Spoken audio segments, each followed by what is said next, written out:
ধরো কোনো সকালবেলা, কি সঞ্চালনা, কি তথ্যচিত্র নির্মাণ, কি গায়কী।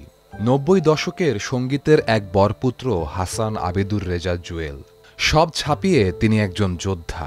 নীরবেই এক যুগের বেশি সময় ধরে লড়ে যাচ্ছিলেন মরণ ব্যাধি ক্যান্সারের সাথে, আর চলেও গেলেন নীরবেই। ব্যান্ড শিল্পী শাফিন আহমেদকে শেষ বিদায় জানাতে এসে আরেক দুঃসংবাদে শোকের কালো ছায়া নেমে আসে সর্বত্র। আমি ভাষায় প্রকাশ করতে পারবো না। হঠাৎ করে সংবাদটা শুনে না, আমি বিশ্বাস হচ্ছিল না। জুয়েল একটু ইমপ্রুভ করছিল কয়েকদিন আগে থেকে, হঠাৎ করে আজকে আবার ডেটোরেট করলো। তো আমাদের সবাই একদিন যেতে হবে, কিন্তু এইভাবে চলে যাওয়াটা কারো কাম্য না আসলে। ও যদিও অনেকদিন ধরে যুদ্ধ করছে ওর জীবনের সাথে, তো পরশুদিনও কথা হয়েছিল ওর ভাইয়ের সাথে। ভাবলাম যে এই যাত্রায় হয়তো ফেরত আসবে, তো দুর্ভাগ্য আমাদের আজকে সকালে দেখি সেও নাই। ১২-১৪ বছর ধরে তিনি ক্যান্সারের সাথে লড়ছেন, কিন্তু ওনার সাথে কাজ করার সময় বা ওনার জীবনযাপনে কখনো কিন্তু সেই দুঃখবোধ আমরা দেখিনি। উনি খুব একটা জীবনকে উপভোগ করা, জীবনকে যাপন করার যে বিষয়টা, ওই শক্ত মানসিকতা এবং জীবনবোধ নিয়ে এগিয়ে চাওয়ার বিষয়টা জুয়েল ভাইয়ের মধ্যে ছিল। প্রায় দিনে দুজনের জানাজা আমাদের আসতে হবে, এবং দুজনেই কিন্তু ওনাদের সময়ের আগেই চলে গেলেন। জুয়েল ভাই হচ্ছে যে একদম পরিশীলিত মানুষ একটা, ওনারটাও এরকম এত আনএক্সপেক্টেড।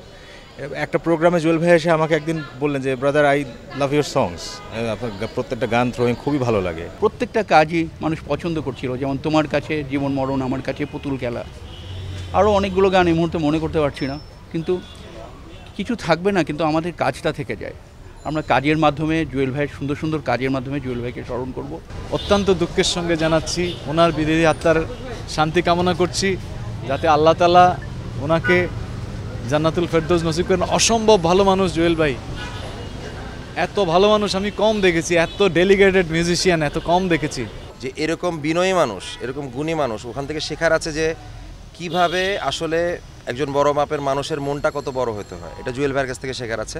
আমার এই অবস্থানের পেছনে অন্যতম যে মানুষ, সেটা হচ্ছে জুয়েল ভাই। জুয়েল ভাইয়ের কারণে আমি গান গাওয়া শুরু করেছি। আমার প্রথম অ্যালবামের উদ্যোগ জুয়েল ভাই।